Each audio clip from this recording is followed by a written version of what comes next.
It's very like precursor to Animaniacs, which you would get 5 years later. You think Last Crusade is a prequel? Is a step on the way to Animaniacs? 100%. I think that so much of Steven Spielberg's like fun adventure movies are basically Looney Tunes cartoons.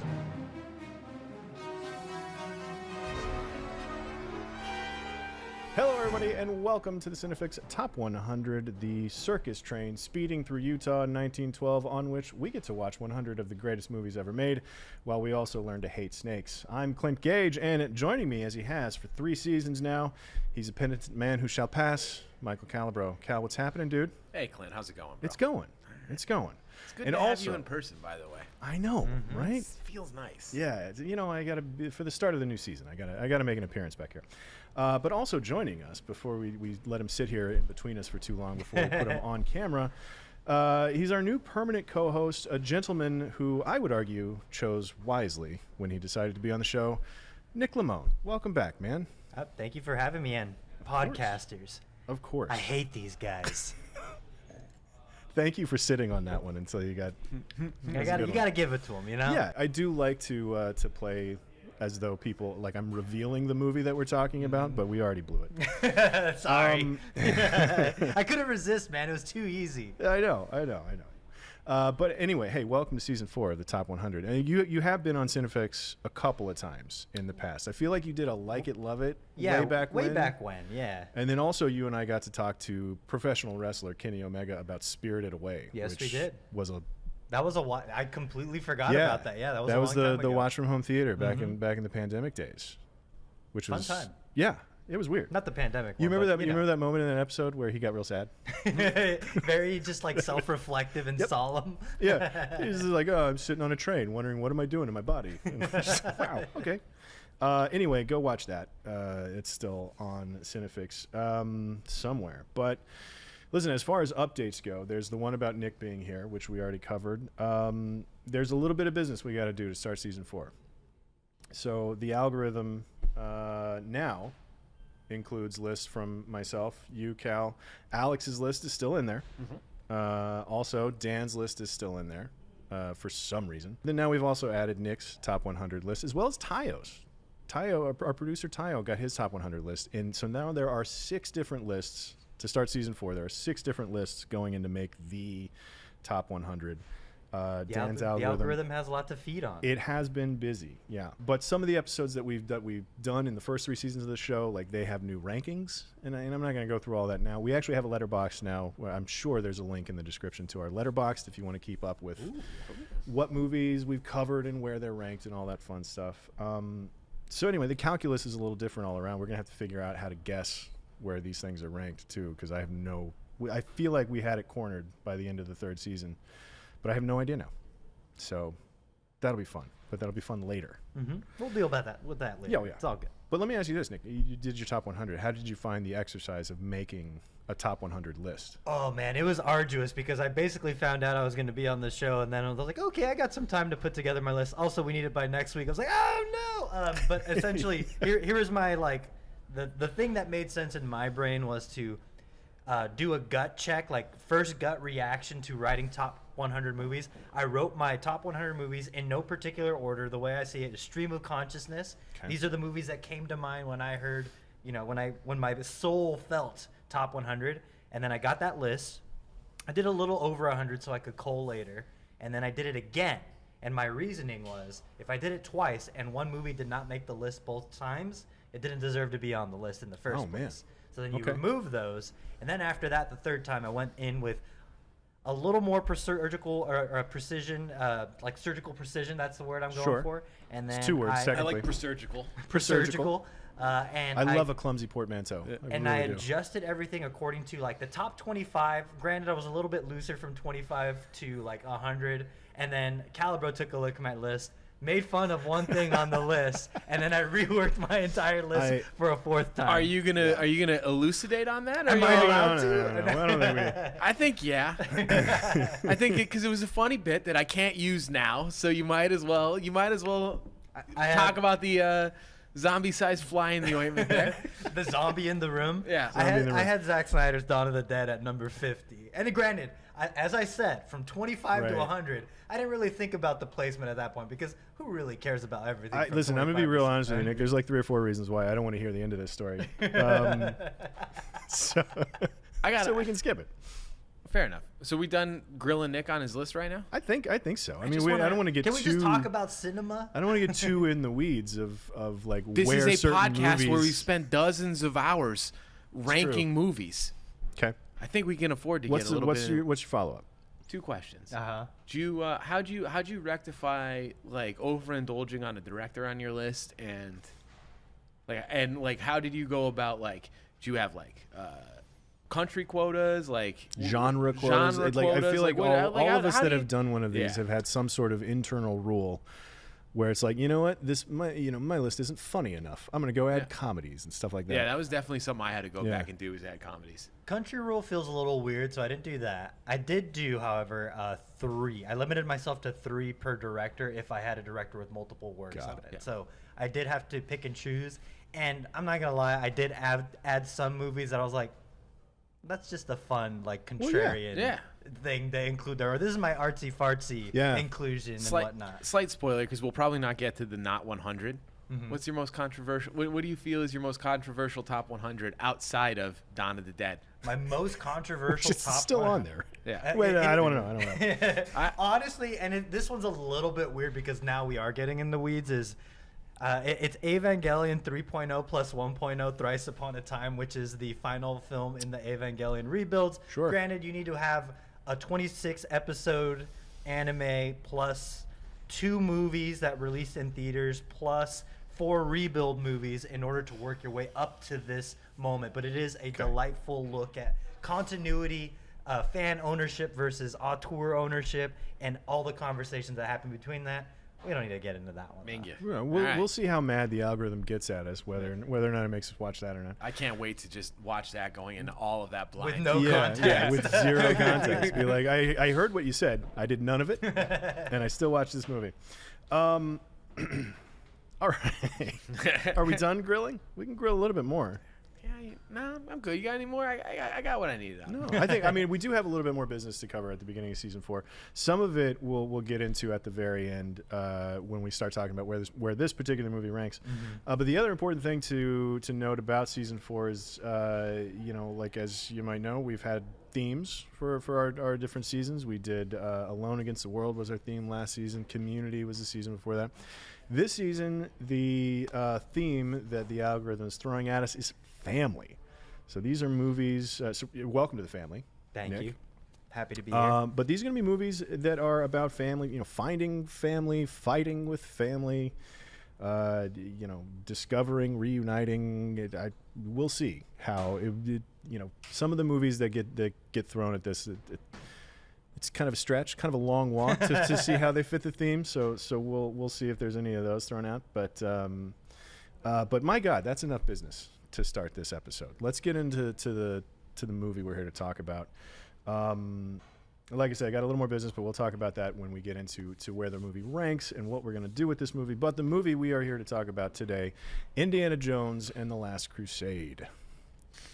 Solid. Great. it. Thanks for joining us this week. It's a pretty good movie. Solid, pretty good movie. It's a movie that's a cup of the carpenter, one would say.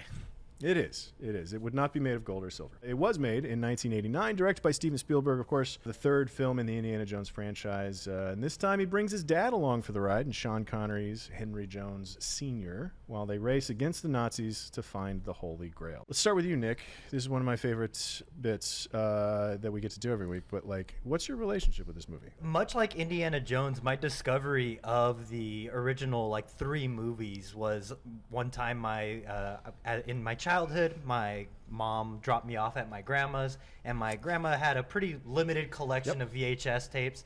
And one afternoon, I just got really bored and started digging through, and I was like, Indiana Jones, I think I've heard about this. Let me check it out. And then just watched all 3 movies back to back and was like, wow, that's really cool. I didn't know they made a movie about the guy at Disneyland.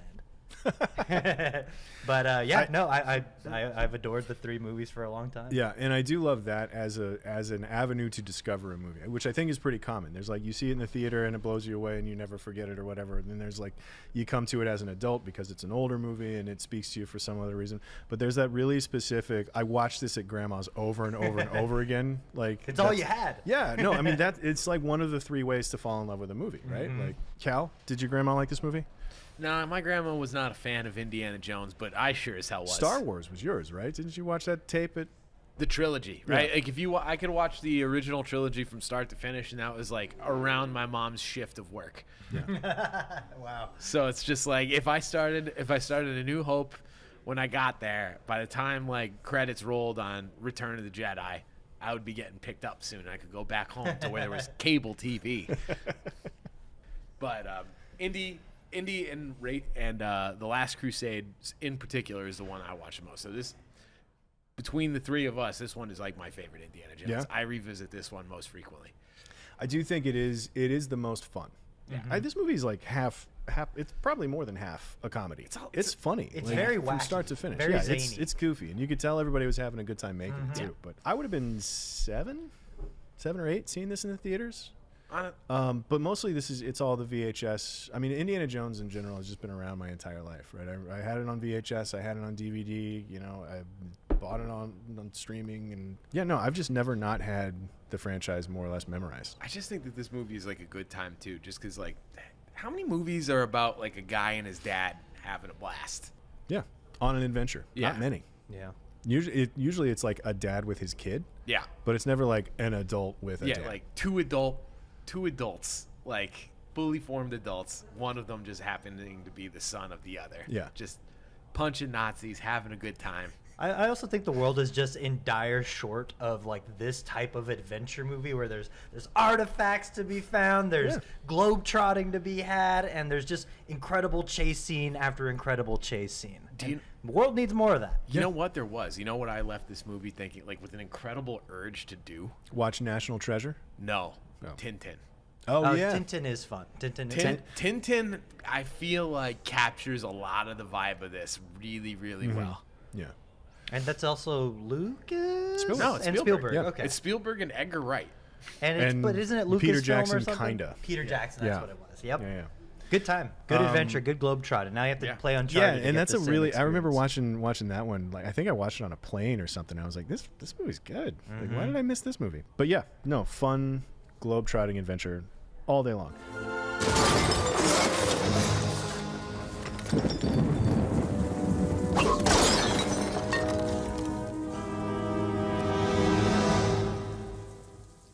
Junior?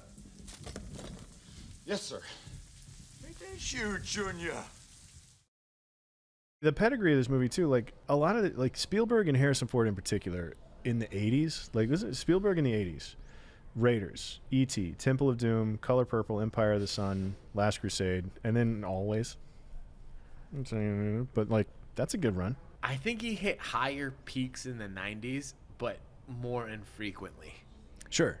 Yeah. And it's just like his 80s output was just all like, at the time you would think like S tier.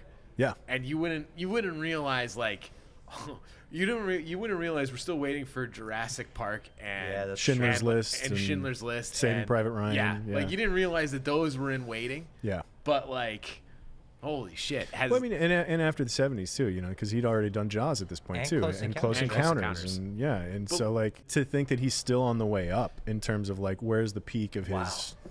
Yeah, because you would think that this is the peak, right? Yeah. Because like Jaws and Close Encounters, that was him spinning up. And I guess Raiders was 80, right? Yeah. And then, like, from Raiders to this, so it's like this bookends his entire 80s. Yeah. What a run. Yeah. Look at Harrison Ford in the 80s, though. Starting in 1980, Empire Strikes Back, Raiders of the Lost Ark, Blade Runner, Return of the Jedi, Temple of Doom, Witness, The Mosquito Coast, Frantic, Working Girl, and then Last Crusade. Wow. Like, and he's had hits and everything, and he's done great work ever since the 80s. But like, that's a movie a year in the 80s. Guy. And even like there's the Star Wars and the Blade Runner and the Indiana Jones of it all. But like, he worked with Peter Weir twice and Polanski, and Frantic is good. And then Working Girls, a Mike Nichols movie that was, so it's like he did nothing but bangers every single year in the 80s. I mean, in the 90s we got like The Fugitive. And, I was just gonna say, and his Jack Ryan movies and things like that. Air Force One. Air Force One's right? late Like 90s. all those are bangers, and I was just gonna be like, every single one of those characters is second banana to Indiana Jones and or Han Solo. The other sort of third leg of this stool, I guess, is Sean Connery in this movie. And like Connery's career is a little weird to me because obviously he was James Bond and super iconic and he's a megastar and everything. But like, I think if you look at his whole filmography, like there's a lot more middling, forgettable movies than there are legit good ones. Yeah. Which is because I started to think it's like, well, Connery was the only one that like needed this in the late 80s, but like really I don't know that his before or after Last Crusade looks wildly different. Like, for every Hunt for Red October and The Untouchables and The Rock, which honestly is still maybe my favorite movie he's ever been in, Bond included. It's he's got the Entrapments and Rising Suns and all of these movies. If we're gonna talk about Connery for a second, I want to talk about a Connery movie that I absolutely love. I have watched many a times, and I don't know if we're ever gonna fully publish our lists. Everybody knows, not the biggest fan of nature-related movies, and in that, like, westerns don't particularly rank high for me. Sure. Having said that, there are a couple on my list, but they are. Let's just say that they are way less represented than other genres. Genres like science fiction. And you're a Zardoz guy. Zardoz? No, I'm not. I'm not a Zardoz Not guy. a bad movie, Not by the way. Not a bad movie. But in 1981, Sean Connery made a movie called Outland with Peter Boyle. And it is functionally a remake of High Noon, just on Jupiter's moon of Io. And it is like one of the low-key greatest science fiction movies I've ever seen in my life. It blows my mind. Not only is this movie basically just like Sean Connery running around a space station with a shotgun, just like not taking shit, but like the other concept of it is just like, that's probably how they sold it in 1981 too. It should be how they sold it. They did a line of coke and they said it's Sean Connery running around a space station with a shotgun, not taking shit. It's like, here's your bag of money. Let me know how it goes. And it's just, and then Peter Boyle plays the bad guy, and Peter Boyle is basically like the manager of like the mining colony on this Jupiter moon of Io, but he has a side hustle, and that side hustle is selling meth to the miners for their off time. Yeah. Right. So he it's just we work hard, we play hard, but then all these miners start like killing themselves in incredibly violent ways on camera. And then it's like Sean Connery is just like the sheriff that's who's going to stop it, and it's I can't speak more highly about Outland. Okay, it's a sounds very fun. It's awesome. We'll see. Is that no? I don't want to know. We've already talked about what's on our list too much in one episode. Algorithm will smite us where we stand. Exactly, algorithms, because it's like low grade shocks coming up through my chair. So the movie Last Crusade, not Outlander, it did win an Academy Award for Best Sound Effects Editing. It was nominated for Original Score and Best Sound. John Williams. Did Ben Burt get that? Ben Burt got a nomination for Best Sound, but Sound Effects Editing, this is when they didn't just have one award. I mean, in fairness, that dude invented the sound of a lightsaber and a TIE fighter and all that stuff. Yeah. Like, he's made if Mona Lisa had a sound, he would which have is it. like, Ben Burt I mean, would he have been, kind of did, right? Like, you play the sound of a lightsaber igniting or a TIE fighter like flying by, I'm gonna say 8 out of 10 people in America and probably like 6 out of 10 people in the world would know what that sound is. Yeah. I would argue that you could play 10 punch sound effects, and most people would be able to pick out which one is Indiana Jones's.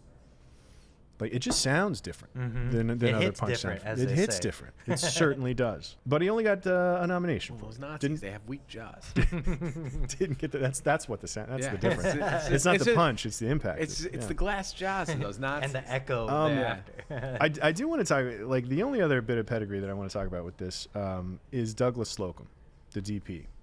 He did I mean, he did a ton of work through the 60s and 70s. He was like a in-studio DP, did tons of movies forever. He did all 3 of the original trilogy Raiders movies. They have such a cool, distinct look. And the only reason I want to bring him up now, before we get into Brilliant Moments, is there's going to be a handful of times where I sort of bring up Slocum later. But what's interesting about him, and I think what makes him work so well with Spielberg in particular, is he comes from a journalism background.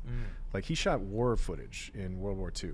Like, he was just traipsing around Europe during the war, shooting war photography, which is wild. But he comes from this journalism background, and so a lot of what his approach is about like communicating the most important thing about a story, right? Which I think for an action movie, having a DP being able to, and working with Spielberg, and where I think Spielberg's true genius lies, is like communicating ideas and very cleanly portraying action. For the two of them to be working together on this movie in particular, like, it really shows. It's 2 savants just working hand in hand and understanding exactly what the medium is capable of, and they're just finishing each other's sentences. Exactly. And sandwiches, probably. Any other? I guess the only other thing to mention here is the George Lucas of it all. We haven't mentioned his name yet. What's funny, I think the development of this, when they were sitting down trying to figure out what they wanted to do with another Indiana Jones, Spielberg and Lucas, from what I understand, were on wildly different pages. Yes. Like, there's the funny thing about Lucas was like, I wanted to make it about a haunted castle. Spielberg was like, that sounds fun, though. No. Yeah, that sounds fun to me. And then like, watching some of the behind the scenes stuff, you get the sense that they just took turns talking the other guy into something. Yeah. And so, and the fact that it comes across as like a whole movie with a real consistent through line is kind of amazing, because it feels like it's sort of bits and pieces of stuff they wanted to do on the first Raiders, or stuff that George wants to do, but Spielberg was like, and stuff that Spielberg really wanted, and George was like, that's a bad idea. And so it feels like the process of this was just 2 guys talking each other into their own ideas. And it took a lot of time, right? Like, apparently, like, Spielberg didn't make Rain Man or Big, because he was grinding on this and just like working on this in the background. I mean, we saw traces of what Lucas's original idea was as well for Indiana Jones in Temple of Doom specifically, because he always envisioned Indiana Jones as being a kind of American James Bond type, and that's kind of how Temple of Doom opens. You put him in a tuxedo. You put him in a tuxedo, and you put him in like a sexy dinner type situation, and then chaos unfolds. James Bond and the sexy dinner. James Bond and the sexy dinner. And so, like, everyone got their chance at what the character was, but I do think that Last Crusade does a good job of just taking the best of both worlds and giving you everything you need to know about the character. It is like the purest distillation of not Bond, Jones. Yeah, of Dr. Jones. Well, and that was too, I think, the discussion about who could possibly be Indiana Jones's dad, and the only answer is James Bond. And so they were like, well, we should go get James Bond, and then they did, because by the late 80s, like, that's the kind of stuff that those guys could do. So, and he did great. That had to go crazy if you were a Bond head in the 80s. Then it's like, oh, what? Sean Connery's in this? Yeah. Who is he? Oh, man! They even got another Bond girl too. They got Alison Doody was in A View to a Kill. She was just a couple years prior to this. Granted, she was like 16 or whatever. But like, anyway, what? Any other general thoughts about the movie before we get into Brilliant Moments? We've kind of touched on it briefly, but I do think that.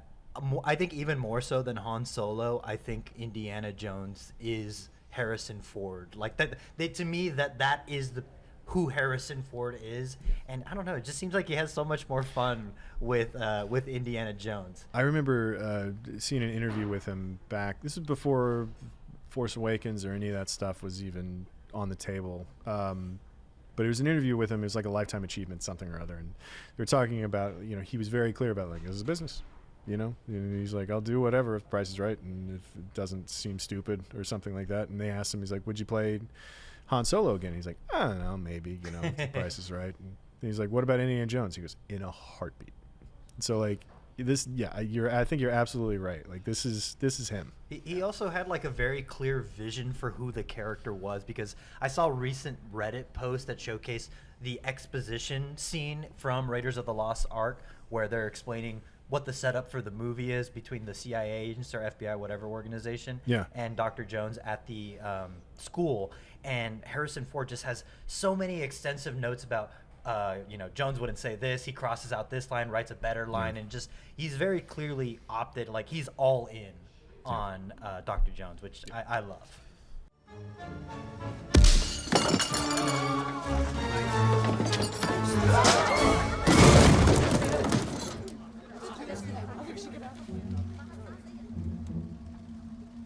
No ticket.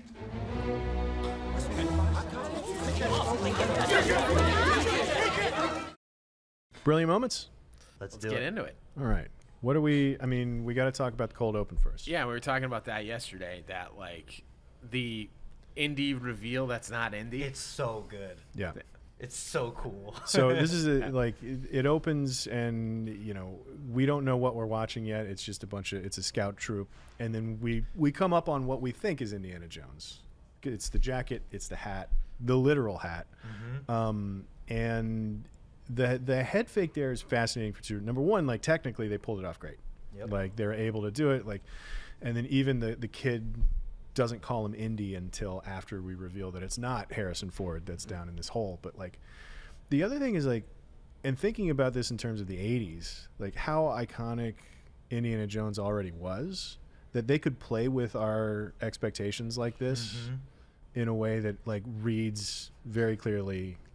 And I mean, it's kind of fun too because it's a play on Raiders, right? Because like the whole first thing in Raiders is like he kind of like walks through the jungle and you never see him. You always see him through the back. Yeah, right. And it's just like then he like puts on the hat, like then he just like takes off the hat, like rubs his head, puts it back on. It's when he has his character defining moment where it shows you who this character is do we finally get the payoff of the reveal. Yeah.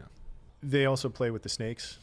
Like the I hate snakes. Oh, he's not afraid of them. He's not afraid of them to start with. Like, and then you find out very quickly why. Yeah. And so I mean the idea that they can get away with this based on like Indy is 6 years old at this point, 7 years old I guess, because the first one was 81, but it was so successful and he's so instantly recognizable that they're literally able to build a joke around it. But to your point about like, this is playing with the opening of Raiders. This movie is just a mirror image of Raiders of the Lost Ark. Like you can beat for beat compare the two. They lay right on top of each other, more or less. 100%. It's almost like it does the like reboot cool thing, like 20 years before that becomes a term. Yeah. Right. But what's so good about it is just like there's creative geniuses who are really good at thinking outside the box and just being like, I didn't even think that this thing was possible. This is not that movie. This is a movie that is just like, it is creative because it so perfectly rhymes with the movie that it's trying to pay itself homage to. Right. And it's just, there's not a dull second in this movie. Nope. No one's bored. This is also like one of those like perfect cable TV movies where you just like come home, you turn on the TV and you're like, oh, Last Crusade's on. And it's got you for the rest of the runtime. It doesn't matter where you're at in it. And like the fact that it not only does that, but like cleverly pays homage multiple times, does the same trick as another one. You're even expecting it, and you're not only expecting him to do the trick, and then when he does it, you're not disappointed because the new way they did it was still fun. But even Spielberg knows that we're expecting that. Yeah. Like he knows that we know, and everybody know we're all on the same page, and they pulled it off so thoroughly that it's all enjoyable. Throw me the rope. Throw me the rope. It happens again. Oh yeah, even that. The throw me the whip. I didn't even think about that. Throw me the idol or throw me the rope. Yeah. All that stuff. It's all right there. And the origin story for Harrison Ford's real life scar was I thought a funny little thing. The other thing that I think is important about that, and we probably talked about this in the Raiders of the Lost Ark episode, but the fact that this cold open doesn't have anything to do with the Holy Grail or the rest of the story, like only in the fact that we get to meet his dad. We get to meet Sean Connery very briefly while he's working on the Grail Diary. So we get a slight introduction to him, but mostly the important thing that happens here, and it's the same deal with Raiders and Temple of Doom, because the cold open adventure is a completely different adventure from the rest of the movie. Like from that point, you get to do like character stuff, and you get to do the other thing that this cold open introduces is the tone of this movie is very funny because Spielberg does not like Temple of Doom. Like he's on record saying it's his least favorite of the three. and it was dark and weird, and he didn't like it, and he was trying to course correct with this one. And so, to straight out of the gate, this movie is going to be it's got jokes, it's got adventures, and it's going to be just like the one that you guys loved. A lot of physical comedy too, with the horse, running out of the way as soon as he jumps off to get on its back. And even weird little bits in the score that are like accentuating the pratfalls. It's like it's very like precursor to Animaniacs, which you would get 5 years later. You think Last Also- Crusade is also a prequel? produ- Is a also step on the way to produced by- Animaniacs? 100%. I think that so Okay. much of Steven Spielberg's like fun adventure movies are basically Looney Tunes cartoons with a lot of the physical comedy that's present. And honestly, I if you're making Animaniacs, I think he's going back into his filmography. It's like this was funny. Let me do this, but cartoon. There's a really good interview where Steven Spielberg is just gushing about how much respect he has for animators, because animators like have nothing. It's like literally just like they are using their own hand to create their imagination in a kind of reality with the paper and a pen kind of thing. And to your point, I think that there's a reason why in like the 90s he kind of did a lot of animation producing, because like even Roger Rabbit is Spielberg. Well, and he had his Not episode, that he directed it, but you know what I mean. His Like, episode of Amazing Stories was the one where the guy's asleep in the guy dreams landing gear for the whatever, and it's like it's an animator thing. Like but he is so attuned to the visuals and the storytelling and animation and stuff like that that it totally makes sense that all of his action is like almost coming from an animator's mind, just in live action. But what works in the physical? So here's the first instance of me bringing up Douglas Slocum and the ASC article, that the American Cinematographer article that is our tradition to find. And again, this is a story of the movie talking about like, number one, creating something from whole cloth, but number two, like doing it in a really interesting visual way and like knowing how to communicate it all. He said, this is Douglas Slocum said, in regards to 70 millimeter, because they shot it big, to a certain extent one has to consider filling the frame, but actually the bigger the screen, the more care one needs to take in really directing the eye to the right bit of action. Otherwise people can get lost, especially when the action is very quick. In a lot of pictures you have a few seconds to see things rather than minutes. So the eye must be directed very strongly to the correct part of the screen, which is like, again, he's trying, like he and Spielberg being on the same page of just like, here's the stuff that we're creating. We need to make sure that people are looking at the right thing and getting the right idea and the right amount of information. Even little things like, staging at the end of this cold open. There's two other things in this cold open. There's the bit where he's running up to the house and the camera follows him and pans and it lands on the mailbox that says Jones. A little bit of production design. It's like that communicates an idea. Like he's running home. This is his home. The other thing is the bad guy in the white, very distinct white suit, red rose on the lapel, black vest. And so immediately when we see him in the second half of the cold open, when it cuts to present day or whatever, it's like our brains immediately know who that is. And so it's like the idea of, to me, the story of this entire movie is like communicating ideas quickly so that we, the viewer, know what's happening as soon as Indy does, which is it's great. It's delightful.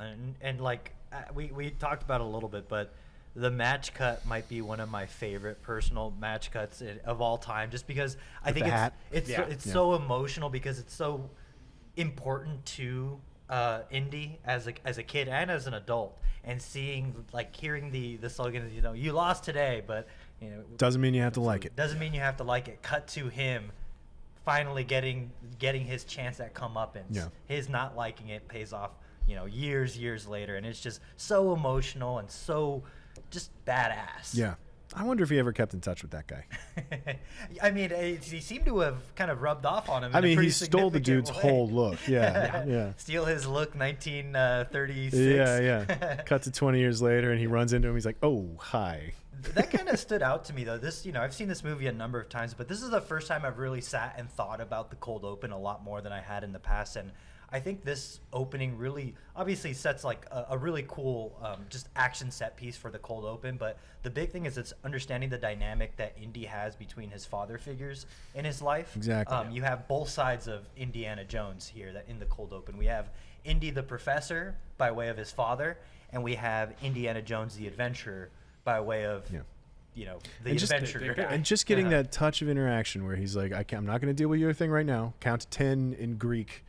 And then and that was the sorry, sir, and he backs out of the room, and like just getting that tiny little taste of their dynamic as a kid, like it speaks volumes for like that's another thing that we know about Indy for the rest of this movie and his relationship with it. So when they start to bicker at each other, when he's holding a grudge, when he like all of that stuff, we get it because of that one simple little thing. But he is also, like most of us, pretty subservient to his father and very like, all right, you're right, no matter what kind of thing. Even if I don't like it. Even like later when his when Connery hits him over the head with the vase when we meet him in the castle in Germany, he pops up and says, "Yes, sir." Like even when he gets a giant reset button over to the head, he defaults to "Yes, sir." Are we gonna talk about the train heist at all? Let's talk about the train. Or, because dude, it's so good. it's so good, and like Clint, you brought it up when we were talking about it yesterday, which is like, what the. How do you outdo the boulder chase? Mm-hmm. And maybe on a purely like visceral idea level, this is not as good as the boulder chase, but god damn it if he didn't try and take like every friggin' trick in the book to make one of the most visually sophisticated chases I have ever seen up until that point. It's a lot to keep track of. There's the big wide shots of the train as he's running across the roof of the train that, like, number one, like, that's a long lens. Mm-hmm. And they had to have built a smooth road along the train track next to it to drive a truck that would support a crane on a long lens. And long lenses get wobbly quick. Mm-hmm. And so, like, the fact that shot is so smooth, like, I wonder what sort of construction undertaking it was to create a smooth enough road to support a big enough camera to travel right alongside the train. To have them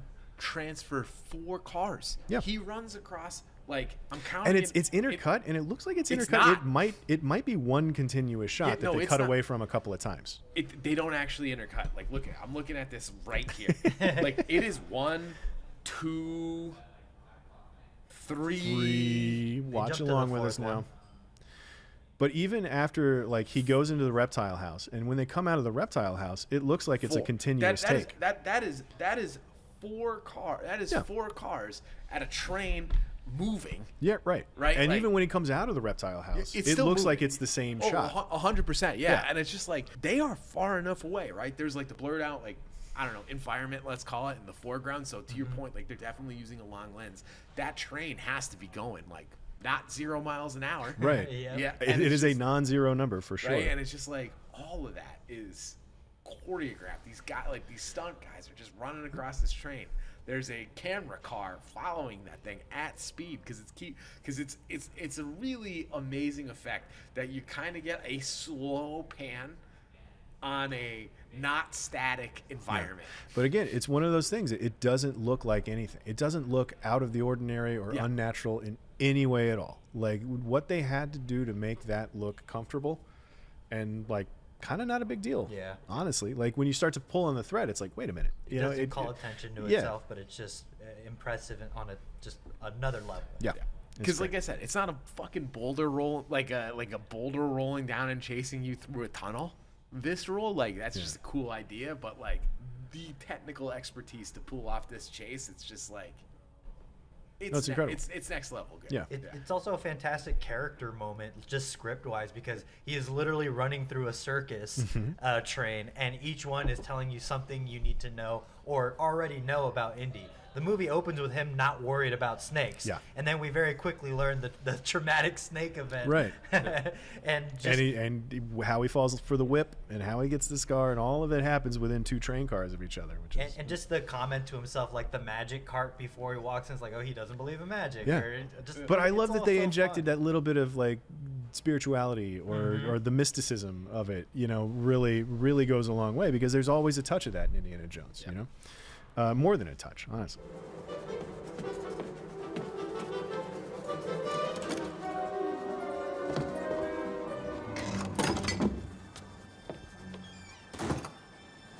Okay, kid. Out of the box, now!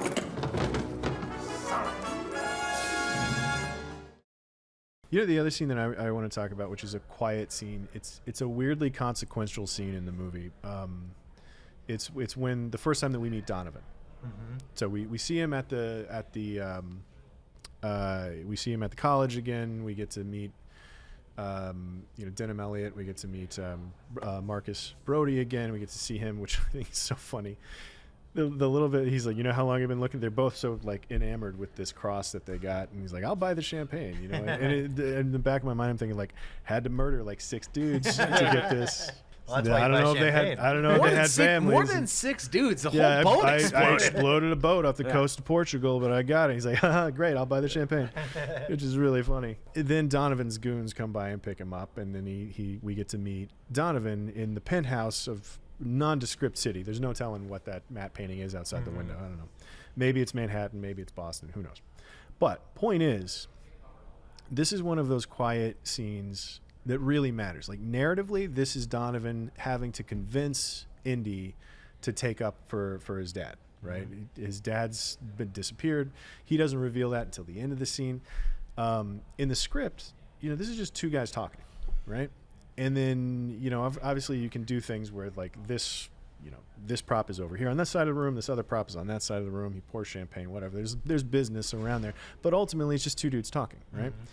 The blocking in this scene, I think, is really quietly something else. Like there's a cat and mouse thing going on. Like good blocking is so hard to do. This is a thing that Kurosawa always did. High and low, best example of like just staging characters for like power dynamics and stuff like that. And there's plenty of that going on in this scene where like, depending on who's giving the information to who, like, there's a spot where Donovan like walks up and he's like, let me tell you this story. And he walks over here and he's on another plane. And then Indy's like, oh, I know that story. And he walks up to join him on that plane. And then there's a spot where they switch perspectives and they cross the line. And that's the part where Donovan we don't know at this point technically, but Donovan's lying at this point. So he starts to move kind of downstage again. And then there's this one great shot towards the end of the scene where Donovan like walks up close in a close-up.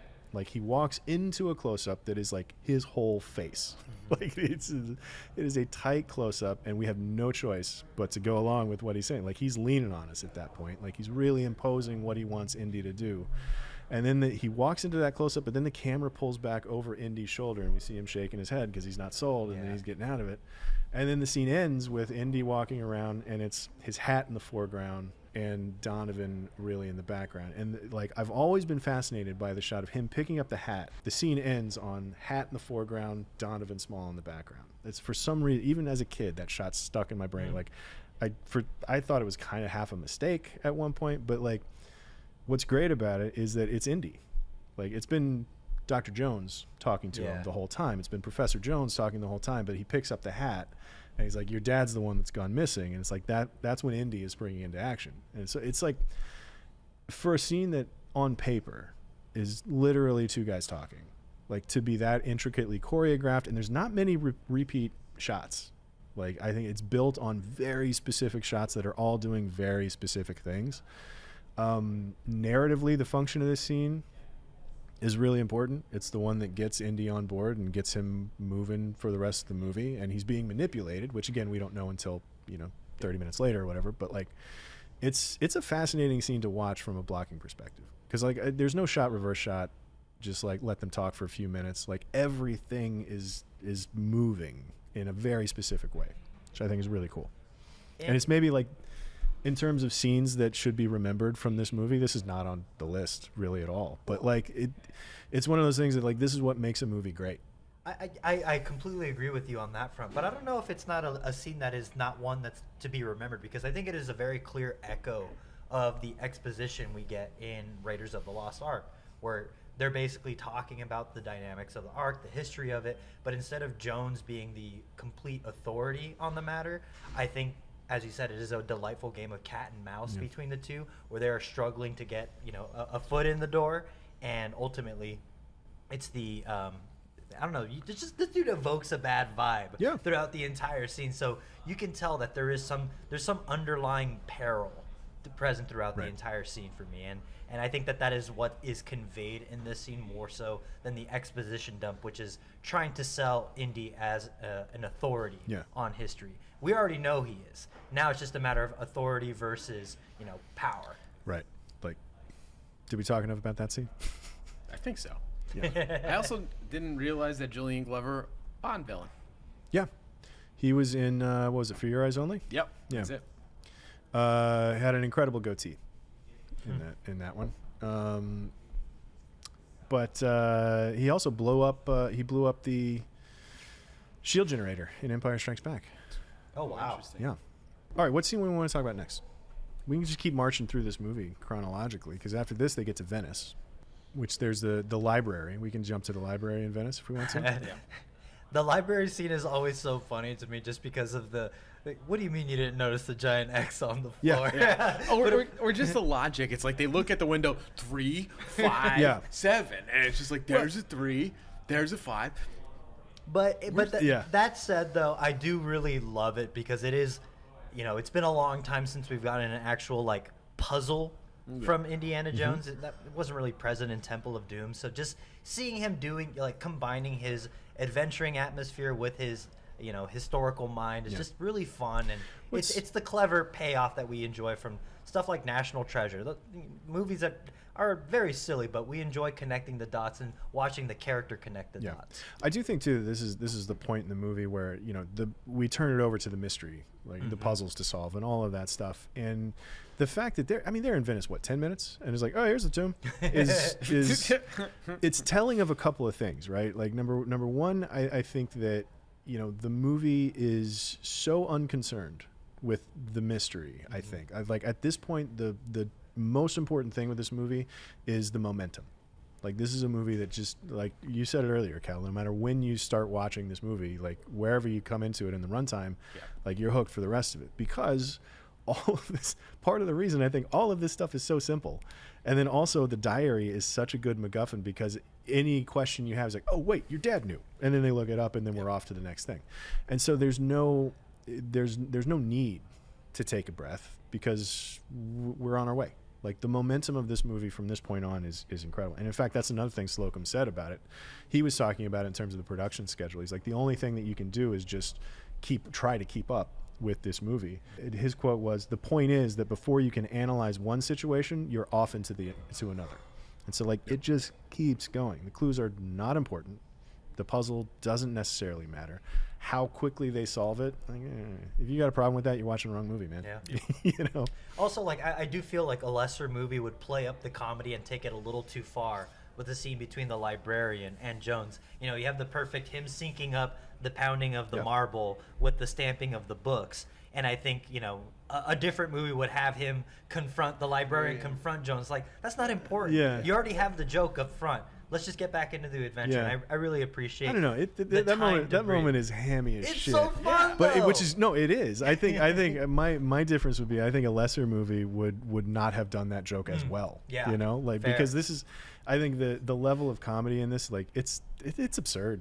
Like, this bit where a librarian actually, like, having him set the stamp up on the book and just look at it, like, maybe like, what's wrong with this stamp, is like, that is absurd. And it's funny and it works and it's great. But I think, to your point, right, like, a lesser director, we would be, if we would still be talking about this movie, we would be like, oh yeah, like, no one heard him, like, no one heard him slamming the floor and the thing, and it's just like that, like, it covers up a potential. Shots, it covers up hole. a potential comment section. Yeah, kind of gripe. That's what Spielberg had in mind. Yeah. Because it's like when Christopher Columbus talks about Home Alone, he's just like, I had to think about everything to make it believable that this family would actually leave their kid behind while going to Paris. Yeah, so like, it's so much of the runtime is dedicated to nope, it's not that. Nope. The fact that 10 minutes into their trip to Venice, they're already in the catacombs, waist deep in rats and petroleum, I guess. Yeah, we're back in the tombs. And again, it's another Indy kind of hallmark. There's two things happening in this scene. One, making the leading lady get covered in either snakes, insects, or rats, which is just like a rule that they have. And then two, we're back in the catacombs. We're back in the tombs, which is great. Finding skeletons and digging stuff up. It's easy to forget that he's an archaeologist sometimes with how many Nazis he punches. So. The boat chase in Venice. Chase after chase in this movie, and they're all so much fun. Yeah. The editing. Michael Kahn is the editor of the film. We'll talk about him later when we get to to the blimp escape, because that's the moment that I think his editing really sings. And I guess we can talk about it now, because the action sequences are kind of similar in that respect. But like when they escape from the blimp, they're in the plane. There's a sequence where there's no music. It's just, but the rhythm is incredible, and it's a rhythm of them, in the plane, the other planes flying around them, the engine sounds that they're making, the gun sounds, the way that it crashes, when the sound of them stealing the car, even the way that the guy drops the hubcap and it makes a little crunching sound. But there's a rhythm to all of it that's remarkable, and like there's no, all the way up through the birds scene where he it's the payoff, right? Yeah, the music starts up right before the birds part where they go down to the beach. But there's an entire sequence where there's and that's a Michael Kahn thing. Michael Kahn has a great quote where he was like, I cut it by feeling. Like if it felt right, I did it. He's like, I would do things and Spielberg would ask me, he's like, well, why'd you cut it that way? He's like, I don't know, it felt right. And that was kind of his approach to the whole movie. But and so some of the action sequences have a little bit of a different style, but the thing they all have in common is there's a really comfortable rhythm to all of it. I've always found that editing is something of a dance to some extent, where you can't really define why something feels the way it does, but when you're watching something, you can tell this is the correct moment, or I've conveyed everything I need to, let's move on to the next one. And it's what separates a good editor from a bad. I think it's not something, I don't think you can train that. I think that's just something that is innate in a lot of people who are interested in editing. Yeah. Well, it's a hard thing to articulate, right? Like it's like, it doesn't feel right, I'm not sure why. And so there are those moments where you can't put your finger on how to fix something, It's conducting. Yeah. Right? Because it's just and now we're going to focus on this, give it its moment, and then like back to the whole. And it's just like the last step where like audio and visual sensory is working together in time. Because anything could be shot anything could be shot, right? But it's like, how does it all like time together?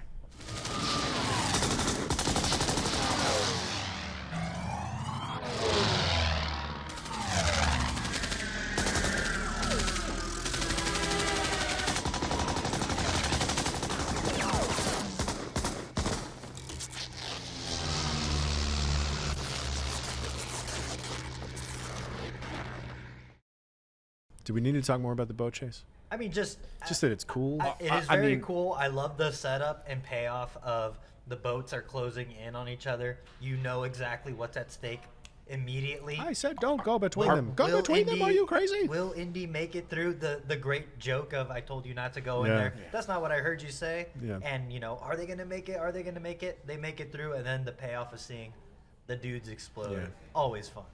Also, are just like huge boat screws, like a half submerged propeller just on. Are they just not even if they're on? Like how? Like, do they just like raise them? Like I guess it's in dry docks or something. Like, maybe it's getting worked on. Have to be like fully submerged. I do like the one thing that I did a production bit about that is that they made the boat that's getting chopped up much longer than the boats that were actually in the chase, so that they had more room to chop it up before they could you could sell had to the bail. scene better. Yeah, dude. Also, that guy. You want to talk about one of the like harder extra lines in this movie to deliver? It's like, he's being like shaken by like Harrison Ford. Behind him, a boat is being literally chopped to shreds, and like with like steel absolutism that the line actually requires. He's like, "My soul is ready, Dr. Jones. It's yours." It's just like, this is your last chance. No, Dr. Jones, it's yours. And then just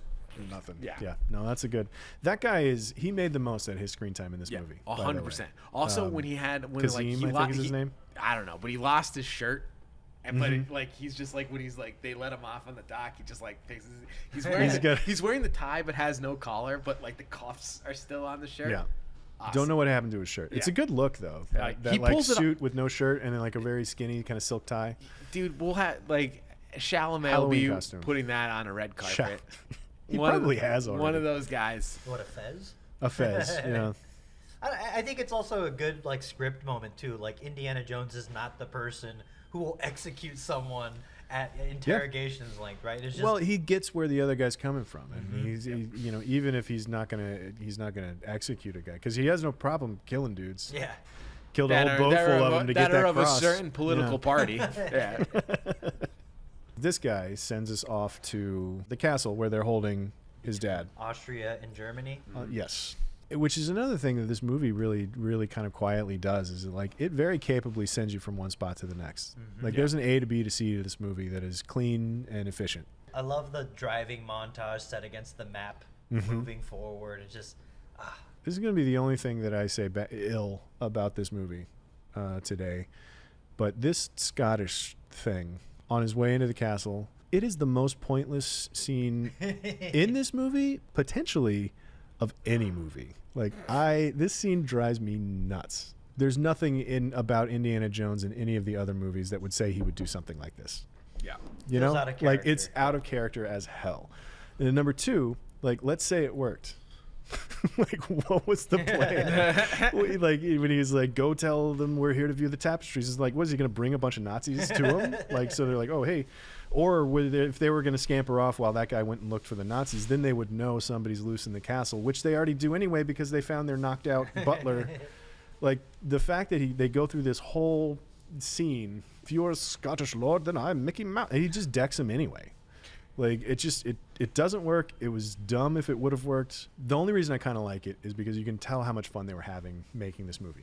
And this feels like a thing that they're like, yeah, what the hell, let's do we it. should have a bit with the Yeah, let's do a butler. bit. Like but it is like narratively the dumbest possible thing that they could do. It drives me nuts. Yeah, just cut to them checking over the balcony, seeing the Nazis. Yeah. It's like, all right, we've already conveyed what we need to. Yeah, or just like open the door, knock on the door, he opens the square and just a fist comes through. Like I would have taken that, Yeah. Yeah. But it does lead immediately to the best line in the whole movie, which of course is Nazis.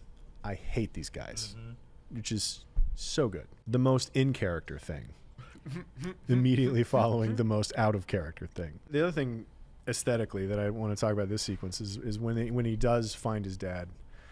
This is another thing from Slocum about lighting faces.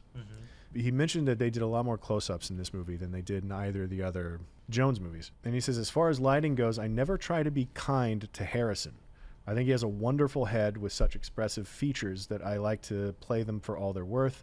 I like to keep the sort of rugged look in keeping with the character he plays. He can take strong lighting, so I make no excuses for him. In the scenes where he plays the mild-mannered alter ego, I do shoot him differently. I wouldn't say that I soften him, but I don't harden him. So, like, the way that this sequence is shot, and even, like, the first room that they sneak into has that radiator, that bright orange radiator that's going to light the whole scene 2 scenes from now. But, like, the idea of, like, we're going to light him hard because he's got, like, a really creased face, and we want to lean into that is very cool. I mean, it's also an ego thing too. Like, I think it's something that Cameron talks a lot about, is just the economics of the close-up between your cast, and just it's the song and dance of dealing with stars versus the artistry of, like, I'm trying to just show your face versus how they would rather be portrayed on camera and things like that. I just think it's kind of a fascinating thing. Yeah, but especially for, like, I'm going to throw a hard light at your face. I don't care what you look like. Because you're supposed to look like, it's not the years, it's the mileage, right? Yeah. The escaping the castle sequence, which is like one of the bits of comedy in this movie that I really like is the fireplace spin. Because they milk that fireplace. They make 3 different jokes coming from 3 different places about that fireplace. It does not get old. Yeah, no, they do the 3, like it spins around completely, and our situation is not improved, and then it spins around, they stop, and they have that moment with Frau Farbissina from Austin Powers, I guess. Is it actually her? I don't know. I look it up. No, but it's not. It can't be. It looks just like her. And then there's the other great moment where it's spinning around and they get stuck on either side of it, and Sean Connery is like kind of scared. He doesn't want to be seen, and then it spins around and the other guy's sliding down the wall. So, like, the comedy mileage that they get out of that stuff is that's another thing that it's all over this movie. It's back to the Looney Tunes of it all, which is really fun. And wanting to even like their escape when they're tied up, it's Sean Connery fumbling the lighter. It's again a very good character moment, because up to this entire time, Sean Connery's father figure always commanded a level of respect from Indiana Jones. You as the audience member thinking like, well, if this is what Indiana Jones is like, his father must be even more capable. Yeah. But then he fumbles the lighter and quickly tells you, no, this is the professor's side of Indiana Jones. He is not the suave detective adventurer type. He's kind of a clumsy dude. Yeah. What else do you guys want to talk about? I mean, I'm honestly, for all things Last Crusade, every chase scene after every chase scene is kind of what I want to talk about. I love the wackiness that kicks off the bike escape scene of, again, subverting the expectations of not only the Nazis, but also the audience. Yeah. We're about to get in the boat. Hey, we already did a boat chase scene. We can't do that again.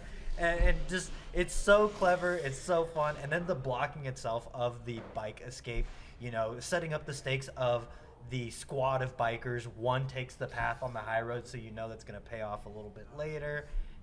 There's a great shot. My favorite shot in that scene is looking up through the tire as Indy gets the idea to throw the pole in there, which is another thing of communicating ideas quickly. Like Spielberg is like, here's the idea that Indy's coming up with, and we're all sitting there like, oh, you know what he should do? He should throw that there. No, he did it. Yeah. It makes the audience feel smart the way Indy feels smart, or the jousting scene. Yeah, I was just gonna say the joust is awesome. Mm-hmm. Yeah, and you get that little cutaway from Sean Connery. He's looking at him. He's like, he gets it, and he's like, oh, this is good. Yeah. He starts to kind of. Every moment that they take in this movie for the two of them to show some respect for each other or to gain a new understanding of the other one is I think the heart of this movie, right?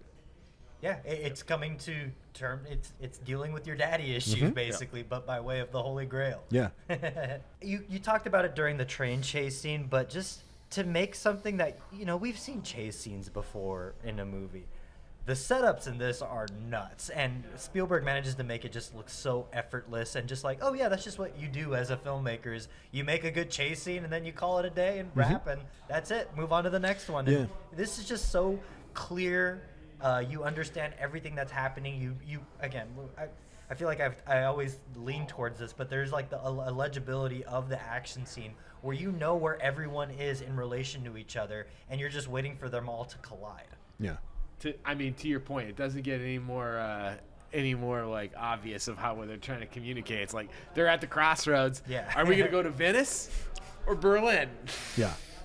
This is the choice. Yeah. But think about the motorcycle sequence without a shot like looking up through the car, the tire. Like it's muddy. It's less communicative. Or know when to exaggerate it, right? Because not only does he stick it through the tire, but then there's that just big puff of white smoke as the bike jackknifes hard. There's just no way that would do that naturally. But it's just all right, we need a button on this. Yeah. It's larger than life and better than real life, right? Because it needs to play that way in order for us to understand it. Well, I mean, let's talk about the tank sequence then. Oh man! Because the tank sequence, I think, is if there is a boulder that you remember from this movie, I mean, it's the tank sequence for me, right? It's having to rescue his dad from the tank, while also thwarting the Nazis' attempts to get the Holy Grail. The thing that I read about this scene is that they scripted it on storyboards. Yeah. It was just there. It wasn't really in the script, but he just storyboarded it. And that was how they went about it, which again, this is where Spielberg is really, really a genius, is being able to assemble this sequence through just images. Here's the image that I know I need, and here's how we're going to go and do it. And again, it satisfies a curiosity gap for situations we will never be in as an audience member, where the Jeep flips up and kind of impales itself on the tank's and the gun, and then it's it'd be really cool if he shot it off of it. And then they do later, oh, hell yeah, let's go. But even they communicate it, because he's just Yeah. Yeah. Well, and there's the other thing, they could have put subtitles up for that. If he's speaking in German, they could have put subtitles up. Be shoot the thing off the top. But no, that's not as interesting as him going It's all physical, right? Yeah. It's using the medium properly. Because there wasn't a script. It was literally just storyboards.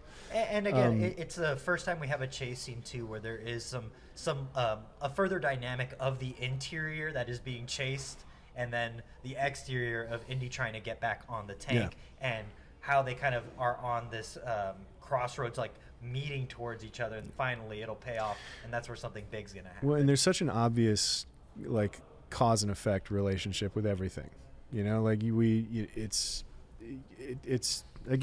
communication. It's exactly what causes the the tank is scraping up against the wall and it's going to need to veer, but then also there's a fight happening inside, and if I can just get that guy shoots the gun and it kills the guy and he lands in the thing and then it just swerves that way. Like the cause and effect to all of it, like the Rube Goldbergness of this 100%. is so good. There's no Deus Ex Machina in the script, right? Because anytime Indy gets out scot-free, it's because something else happened from his dad on the inside, or incompetence on someone else's part. So it always feels like an earned victory from Indy, or Professor Jones himself, And Marcus, to an extent.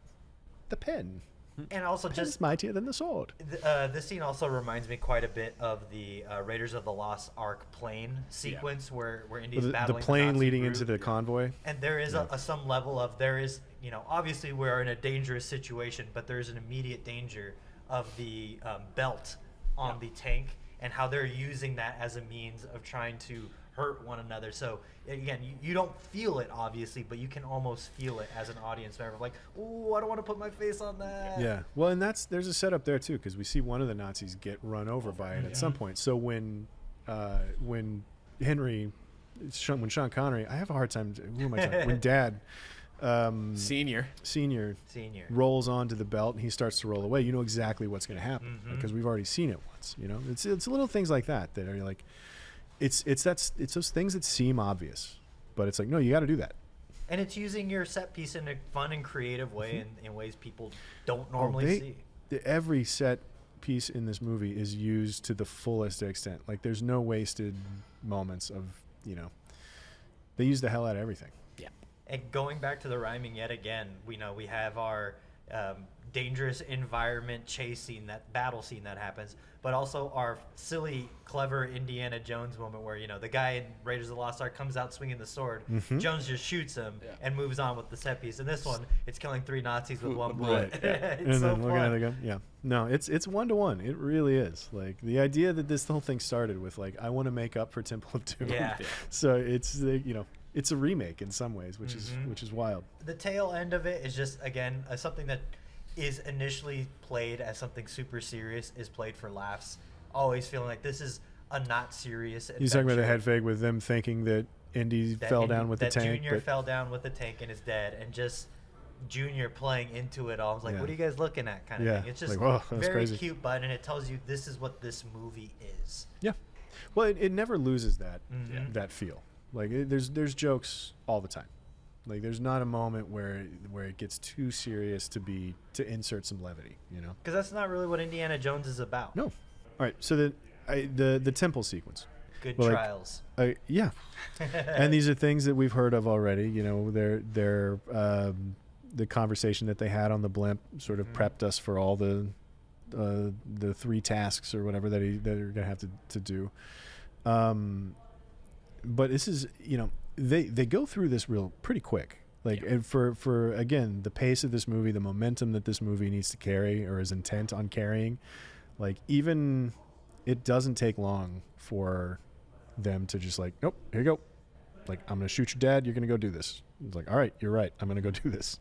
It's forcing the hero to make a choice in a way that, up until that point, it was kind of a little like, yeah, we are going here. But now it's like, all right, I have to commit 100% in order to save my dad. It's a good script moment, I think. Not only that, just like all the moments of it, right? Like all the rules that they set.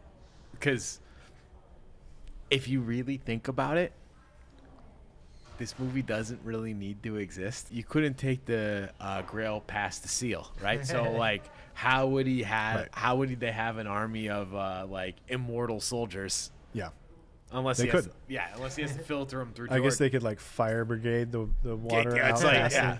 But even if as soon as you walk past the seal, like, it doesn't matter anymore. Honestly, I want to just do a deep dive now on how we get around getting the holy water through the Grail. Yeah. Yeah. What are the rules behind the holy water? Do you drill a hole through the bottom of the Grail so you just like pipe the water through it? It touches the Grail. Or do you cut the piece of ground where the seal is and like move the seal? You drink. Can you carry the seal with you and then like? You carry the mouthful in your mouth and then just spit into a canteen later on. But what happens if you leave the seal with the grail water in your mouth? Once you pass the seal, does that just become regular water? Yeah. So if it's not swallowed, Or does it suddenly become 700-year-old gross water? No, and honestly, it's funny you mention that, because this is watching the movie this time, for as many times as I've seen this movie, that was the first time I had that thought too. I tugged on that thread of just like, wait a minute, like they could have just stayed at home and be like, yeah, go ahead, try. good luck with that. Good luck with all those decapitations you're going to deal with. I mean, it's always the criticism that gets thrown at Raiders of the Lost Ark, right? Where if Indy hadn't been involved, it would have all been fine anyway, because Yeah. the Nazis would have opened the Ark, potentially even better, because they would have Hitler would have opened it. It would have been and a he would have much got less Holy interesting Ghosted. movie. Then, yeah. But it's like, that's not really the point. The point is that we go on the adventure with Dr. Jones. Yeah. And in this one especially, the important part is that, he builds this relationship with his father that has always been kind of hovering over him his entire life. But I do think ending the movie with personal stakes. Yes. Right? It's not a car chase. It's because they could have ended it with the tank chase. I mean, yeah, we did it. High five. They're all dead. But that's not the point. Mm-hmm. So ending it with the personal stakes of they've repaired their relationship. That's one of the things that makes this movie great. Also, this scene has, at least to me, the most quoted Indiana Jones line of all time to me. I don't think I use any line as much as "he chose poorly." Such a strange, wonderfully strange voice on this actor, and then to deadpan, the way that he does. So good. Also, this scene also has the callback, right? It's Yeah, more or less more like face the super melting face melt. Again, we can talk a little bit more about that, because I read there's a huge write up about how they pulled off this thing, and what's interesting is that it's actually early mocap. Is it really? Effectively, yeah. So they built 3 different heads, put them on motion control rigs, right? So it did the same movement every time. And then they filmed it. They filmed that, and then they basically digitally mapped the face onto 3 other onto all the older face, and as it's sinking and everything. Yeah. So the mechanics of his eyeballs rolling back in the head, that was real. They really shot that, but then they just digitally mapped it onto the face of the other. Which, if I'm understanding the article right, it's they seem to think it was one of the first times that anybody had ever done anything like that. Is this ILM on this? So I mean, ILM is kind of a pioneer in terms of just doing stuff that no one's ever done before. Cutting edge of everything with those guys. It's very impressive, though. Yeah, but real tryhards, those guys. But it is a cool shot, and it is another 1-to-1 map of Raiders. Yep. It's weird how this is. What's the George Lucas line? It's like poetry. It rhymes. it rhymes. I'm always impressed every time we get to the trial where there's the chasm, and it's just like, wait, how does he get out of this one again? Yeah. All right, there's a bridge that's there. That's another thing. There's another thing that I thought about, and maybe you reach a critical mass with any movie where you watch it enough and you start to pick out of it. Because movies are the great movies. Movies that you love are movies that charm you enough to look past all that stuff. Oh yeah. And so maybe at some point you love it so much that I also noticed Harrison Ford's knee pads watching it. You're like, oh, yep, never gonna not see those again. The idea of so somebody painted that to force perspective and make a thing invisible. It's not mystically invisible. It's just painted to be invisible. And who did the knight do that, or did God do that? Who did that? And then also, who's going out to replace the letters that people fall through? Damn it, they destroyed most of my puzzle. Yeah, exactly. There's only so many letters left. They're gonna know how to spell Jehovah. They probably should have just done. I guess doing Jehovah last would have made sure that the least amount of people. Yeah. Or no, maybe not, because it's just all he had to do is take the leap of faith. So the first guy is gonna fall on the painted platform. Yeah. But logistically, what guy is leaving the chasm? I'm in the chasm now. Am I really gonna jump off to the side? I feel like I would just jump forward if I needed to make a leap of faith. Now I'd land on the bridge. Yeah, everybody that got that far jumped slightly, a 45-degree angle. Let me jump 30 degrees this way. Yeah, but my leap, I have faith in that spot over there. That is the beautiful thing about Indiana Jones, right? It just tickles this warm spot in everyone's heart of just the where the supernatural meets the reality of it, and it's dispelling the myth of the supernatural, but then ultimately revealing, it turns out there's some supernatural stuff going on. Yeah, exactly. And it's so fun, and it's very like pulpy serial adventure, and that's exactly what Indiana Jones is evoking. And it's just so cool. Also, just the soft lighting surrounding this knight, this mythic looking knight seated around the chalice. Douglas Slocum loves his shadows. Like the shadows in all of the Indy movies are great, all three of his. And it's an aesthetic that the people that have shot the other two Indy movies have tried to recreate. But yeah, this soft light on top of the night, like there's a holy light that's like that's not a light that we've seen anywhere else in this movie. And then all of a sudden it's just like, I don't know, it's daylight up against all the we're in this cave and it looks like there's a shaft of daylight falling on this guy, which is great. It's otherworldly. I mean, he's been in this cell for like 700 years. I don't know that he would call it a cell, but that's how they get you. You know? You don't think he ever once will try to be like, let me see what's going on out there? Yeah, like how many times he knows all the tricks. How many times do you think he like wandered out and just like just like, all right, reading that same here. book? Well, let's do movie lists. Indy is on our best heroes of all time list, but just Indiana Jones in general. Yeah. I can't imagine that it didn't get a shout out in the top 10 film families of all time because there was a segment about father-son dynamics in there. So I'm sure that we shouted it out there, but there's nothing specific about Last Crusade. We've done plenty about Raiders. We haven't done anything specifically about Last Crusade over the years. Are there any movie like maybe top 10 face meltings? Top 10 face melting's pretty good. Because it would be Raiders. It would be this. Best practical effects of all Could time. you put? I mean, did I it guess go? that's not practical. Did it go into buddy cop movies at all? Like, did it get an honorable mention? Probably not.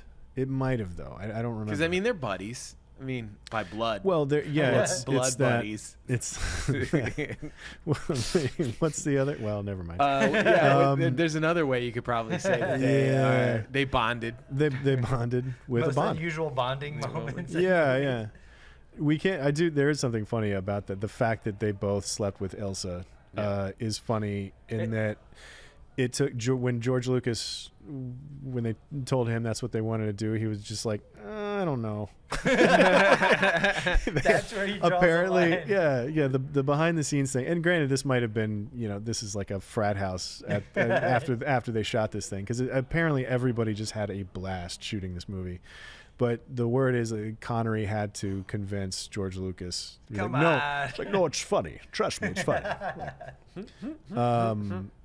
Because Connery and Spielberg were like, no, it's good. It'll be good. And George Lucas was like, I don't know, guys.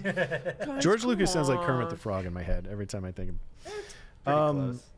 Yeah, it's not far off. Any other top tens we need to put Last Crusade on? Sequels is. It might have gotten a shout. There's a handful of movie lists that I know it didn't get picked for, but I guarantee you we've used this B-roll 1,000 times. I don't think Father Son qualifies for a whole list. No, I don't think so. No father-son lists, father-son movie lists. I don't think we need to talk about. We haven't gotten into like the franchise-ness stuff at all. Like, best franchises.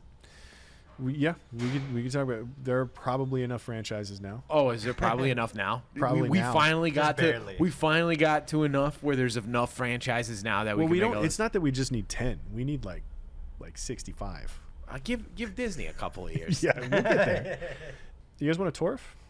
Yeah, let's do it. Tayo, is it time to torf? All right, you guys ready? Yeah, fire away. Let's do it. So ready. All right, turf number 1. An early draft of the script treatment entitled Indiana Jones and the Monkey King followed Indy on an adventure to Scotland where he encountered a shroud of ghouls inside a haunted castle before embarking on an expedition to Africa in search of the Fountain of Youth. True or false? I'm gonna go with true on that. I know they were trying to do a haunted house movie, and this seems like They want to do a Scottish castle, but I think this is a mix of a little bit of truth with mostly a lie. Oh, you think it's mostly a lie? Yeah, I'm gonna say You're going false. like 80-20 false. Yeah. Because I mean, like they functionally did find the Fountain of Youth. It's called like that's what they made the Holy Grail Right. do. So it's like, all right, All right. No, I'm gonna go true just Yeah. because of the haunted castle thing. Yeah. But yeah, I think Nick might be right The about Monkey this one. King? It is true. What the heck? Hey! All right. The idea was proposed by Lucas. Spielberg rejected the idea because he just wrapped on the Portuguese. And he didn't want to do another ghost story. That's Yeah. right. He had done ghosts at that point. Yeah. He'd also done Nazis up to that point. He also he was going to continue to do that too. Fun fact: Chris Columbus took a crack at the script, and then he added a major sequence where the Monkey King plays Indy on a chessboard, kind of like in Harry Potter, and that's like the big finale. Oh, wow. Oh. Well, I think it's probably okay that they went a different way. All right, true or false? There was a scrap motorcycle chase along the Great Wall of China. I'm gonna say false. False. Yeah. I've already said false. How would they? once. How would they You have know what? gotten? How would I'm they have gonna- gotten to China? I'm going to say true Monkey because King? I bet they were Oh. in China in one of the previous drafts, and that's how he's going to get us. I'm going to go Tayo. false. It is false. I'm I'm the only one hiatus- that's 2 for 2. the hiatus didn't do anything for me, like outthinking myself for Torf. So it is a real fact, but that was for Temple of Doom. Oh, okay. Oh, okay. That one I guess I could see a little bit more. So there was a scrapped motorcycle chase, just not for this movie. Yeah, basically the Indian government and the Chinese government, they refused permission to film in their country. That's fair. All I'm right. sorry. You want to ride a motorcycle on one of the 7 wonders of the world? You can see this from space, you know. You can't. All right. True or false? Harrison Ford and Sean Connery ditched their pants for majority of the interior scenes due to the summer heat. That is true. True. That feels like a I don't thing. know if it's majority. I know that they did it for one. Their conversation on the blimp was one that Connery was like, I sweat too much. Like, I can't. I'm going to do this without my trousers. And then Harrison Ford was like, oh, okay, yeah, I'll do it too. Because, again, it was a goddamn summer camp I sweat making this too movie. much. I sweat way too much. All right, True. 1 true, 2 false. True. Oh, sorry. True? False. I'm false. Okay. It I'm true on is that. false. Wait, what Clint was is this? correct. It was only for one scene. Oh, but I said true. But it it was I'll take the win. though. He said Clint is right, and that's the important thing. Wait, yeah. It's a. What I said was false. It wasn't for a majority of the scenes. It was only for one scene. It was just for So the you're one? right. Okay, got it. Yeah. I wouldn't put it past Connery to shoot most everything without his pants on. He did Zardoz once. He goes, you know what? That's how Yeah. I should live. You know, this weird diaper thing is it's kind of doing it for me. Turf number 4. True or false? Another early draft of the script featured a 200-year pygmy, a cannibalistic African tribe, and a college student named Betsy. And sorry, a college Do they walk student into the named bar in the Betsy. beginning of a joke? Let me start over. Another early draft of the script featured a 200-year-old pygmy, a cannibalistic African tribe, a college student named Betsy, and a search for peaches of immortality. Peaches of Immortality? Yes. God, I hope that's true. I'm gonna say true just I'm because I gonna hope say- that yeah, was. I'm gonna say true just I because like think- there's a lot of running themes here of immortality. I think the amount of nonsense that George Lucas tried to make Indiana Jones do over the years is limitless. So Peaches I'm of gonna Immortality though is pretty good. I'm gonna go true on the peaches of immortality. All right, You're actually everyone's wrong, Clint. They were grapefruit Plums of of immortality. immortality. The vectors of immortality. I should have done that. But it is true. It is true. All right. Betsy. It actually was Chris Columbus's idea. He fleshed out George Lucas' Monkey King script, and he came up with the whole peaches thing. Apparently, it's like a Chinese mythology. Okay. I believe you. Yeah, Yeah. it makes total sense. Oh, and a fun fact about Betsy. It says that she was a college student named Betsy whose love for Dr. Jones tests the limits of sanity, whatever that means. Wow. So she's for sure the one who like had the "I love you" Yeah. on her eyelids in Love for, Raiders. tests the limits of sanity. Was Yeah. this like a Hellraiser crossover? or- She's the one who says you chose poorly. You chose at the poorly. end. True or false? George Lucas wanted a Nazi-free film. He didn't want the Nazis. True. Yeah, I'll go true. I'll say true, but I don't like that's such You don't feel- that's such a bad read on what the. Yeah, true. It is false. Thank God. So that was actually for Temple of Doom. He wanted the prequel not to have not to have a Nazi villain because the other film already had them as like a main character. Oh, so this was true for Temple of Doom again. Yeah. Got it. That makes Okay. sense. I do see you doing some new tricks. Try out different New films. tricks for season 4 of Torf. He Yeah. zigs while you zag. Yeah, I know. I'm trying to do both at the same time, I think, which is the problem. All right, that's turf. That's Torf. Thank you, Tayo. Yeah. All right. Who's your MVP, guys? Specifically, I would say Rivers Phoenix as young Indiana Jones. Specifically? Yeah. What about unspecifically? Well, I guess. All right, you caught me. For sure, just him. I loved his performance as a young Jones, and I thought that he was able to convey just the spirit of adolescence very well. I think Okay. I think the TV show got made based on the strength of River Oh yeah, Phoenix too. Yeah. The adventures of Young Indy? young Indiana Jones. Yep. I'm going to Sean Connery. Yeah, I'm gonna also go with Sean Connery. From everything that I read, Sean Connery had so much input on the relationship and the father character and like how they should be interacting and everything that like it. If that is the heart and soul of the movie, and like he seems to be responsible for a fair amount of it. Yeah. Sean Connery is what makes it stand out. Right, that's what makes it unique. They put all their chips on the father-son relationship. Right, Yeah.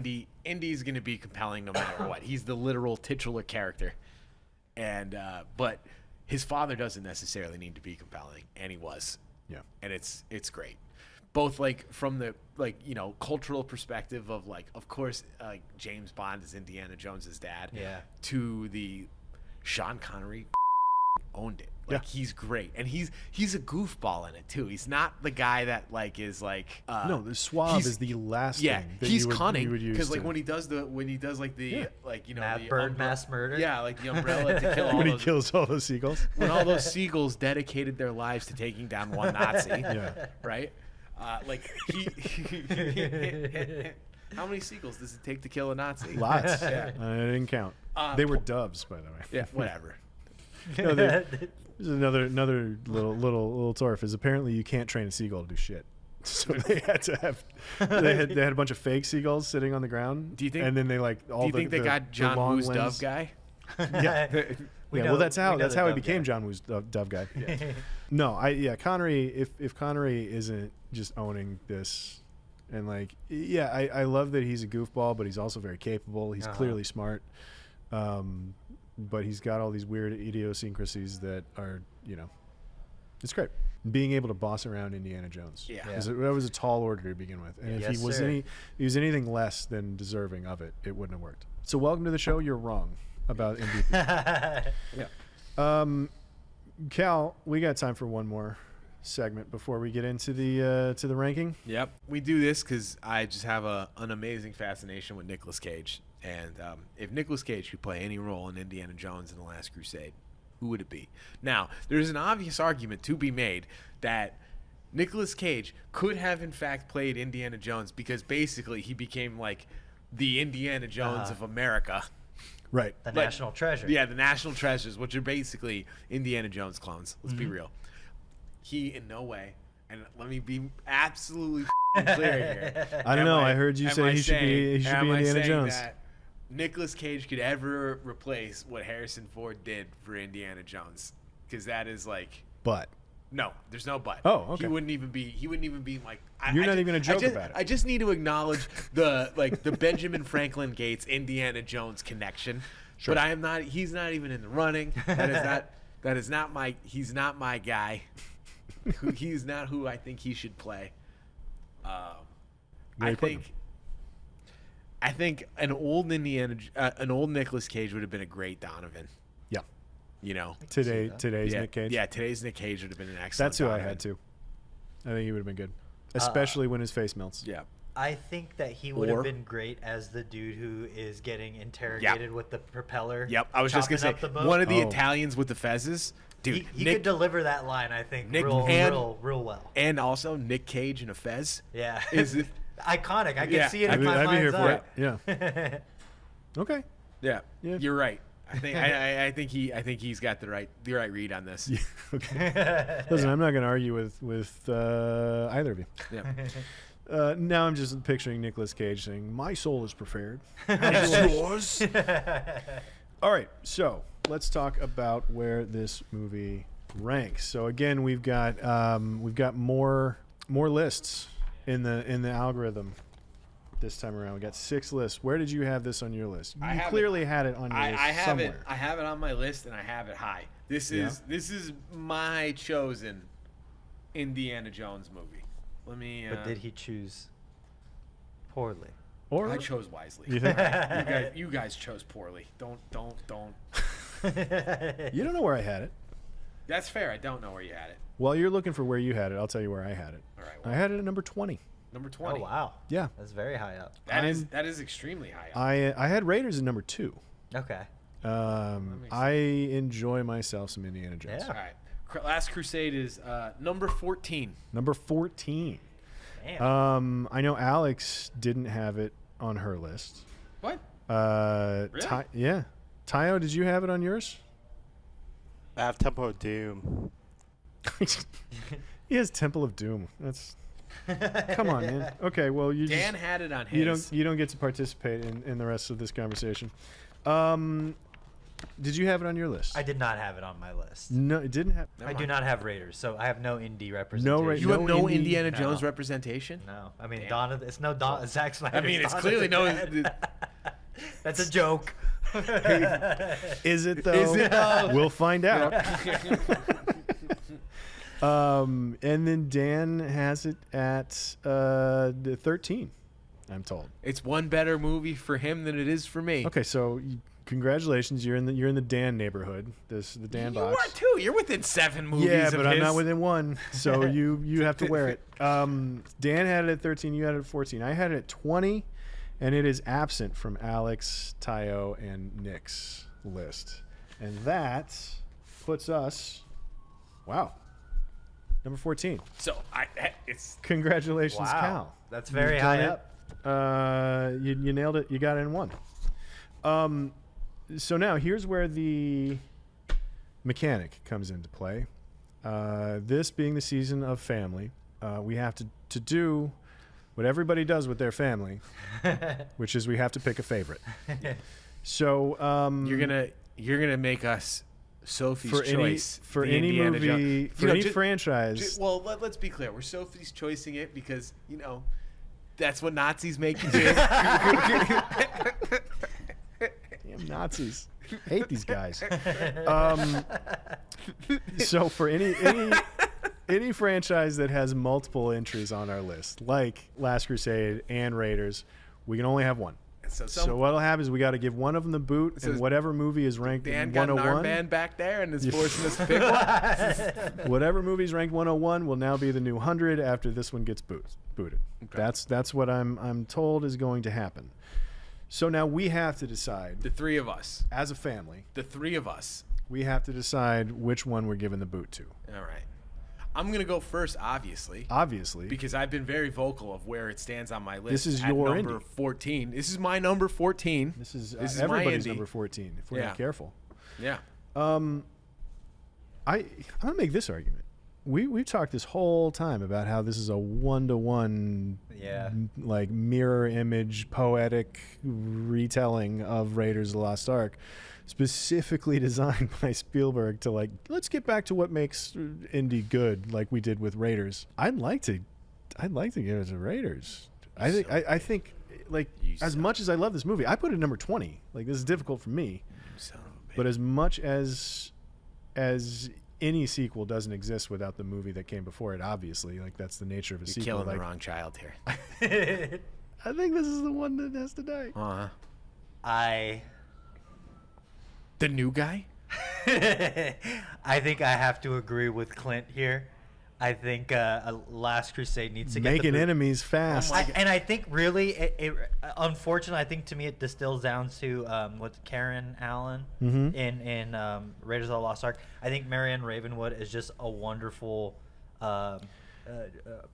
partner / capable heroine. Well, here's She's also not a Nazi. Here's Nick, what let's you know. not a Nazi. Yeah, here's what let's do. I mean, just in the boulder sequence. You got the boulder. I'll I give you think the boulder. well, let's 1-to-1 it. I think the boulder is more iconic than the train sequence. The cold open in Raiders, I think, better than the cold open. Completely agree. They're both very good. Marhyan, I'll take Marhyan over Ilsa too. I made that same note. Like Ilsa's great, and she's a great femme fatale and a great foil and all that good stuff. But Marion's so good. Like we meet her in a drinking contest in a bar in Nepal. Like it's wonderful. What about the MacGuffin? You gonna go Ark over the? I think that's kind of a wash. Honestly, I won't disagree there. you've got the gunshot gag. Yeah. Better in Raiders. Yeah. Killing a guy with the sword over killing the 3 dudes at one time. You got you got no love. It's just Indy being cool. All right? I will say that Hey. I'll give you the tank chase over the caravan, even though that's difficult for me because the caravan chase I think is worth studying. Tank chase over a caravan, right? Yeah, Okay. the plane into the caravan. Yeah. What about? Although they made an entire stunt spectacular out of that sequence, Plus, you got. and I do think I will also say this might hit you right at home. I don't know that the Simpsons have made as many Last Crusade jokes as they have Raiders jokes. You're killing the wrong child. You know what? If we were on a desert island and we only had one, I wouldn't forget that Raiders existed, but I would have more fun rewatching Last Crusade, time in and time out. How are we going to do this? Nick, listen, I voted. Clint voted. Oh, I voted already. It's Raiders? I think it has to be Raiders sticks around. We're booting Last Crusade. Wow, You sons of bitches. All right. Listen, new guy. I feel like I'm punching the strongest guy in prison on the first day. You know? I think you are. Of the two of us, I think I'm probably the pushover. I just want to be clear. All right. In all of this, Raiders of the Lost Ark is only on one list. That is also true. I had it at number 2. So, I'm being uncut gems here. Again. I would have put that movie on the list. Who are you punching now? So are we doing Raiders? Listen, the other thing is I'll say I do think that Last Crusade is a more fun movie, but I think Raiders is a better movie. I think Raiders is the movie that people will study for years and years on end. Raiders is what got us Indy in the first place. And Last Crusade is what celebrated Indy. Raiders is the film snob movie too.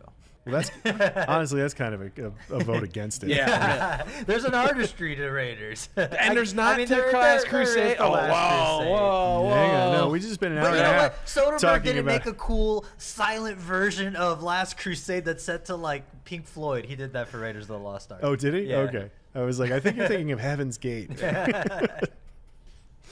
All right. Well, listen. Fine. You know, this is how every good family argument should end, honestly, with one person pissed off, saying fine, whatever, and then going to their room and trying to get over it. That's where we're at? Then I think we did it. Welcome aboard. Thanks, man. It's good to have you.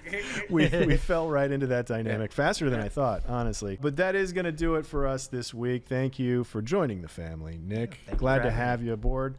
And also thanks to producer Tayo Oyekan. He showed up to work today in his Rolls-Royce Phantom 2. That was pretty cool to see. Special thanks to the brother and sisterhood of the Cruciform Sword representatives, technical producers Marhyan, Franzen, and Amir Rakib. Really good look with just the ties on. Just give me the chance to pick a false grail for Dan. I'll do it in a heartbeat. It's a new season, but still we're not thanking him for anything. But join us next week as we continue to work on our family dynamic with another famous father-son confrontation, The Empire Strikes Back, which I think we're going to get to see our boy Julian Glover again. Yeah, we will. Right out of the gate. That's great. But I do believe that Star Wars is probably on our list somewhere, so we're in for another uncomfortable decision at the end of that episode. So Until then, stay safe, be good. We'll see you next time.